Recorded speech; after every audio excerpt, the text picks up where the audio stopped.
പൊന്മകൻ ഇന്ദ്രജിത്തെ അമ്മ വിളിക്കുന്നടാ, ഈ വിളി കേൾക്കുന്നില്ലടാ എന്നുണ്ണീ, നീ എങ്ങു പോയി പൊരുളേ.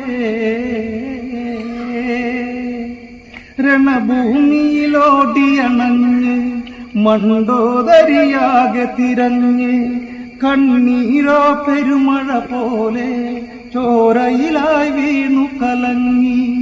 അമ്മക്കിനി കൂട്ടായി ആരടാ എന്നുണ്ണീ, ജീവന്റെ മുത്തേ പൊരുളേ. തലയറ്റ ശരീരം കണ്ടു, ഉടലോടെ മയിച്ചതു കണ്ടു, കുറുനരികൾ കൂട്ടമതോടെ ചോര വീണ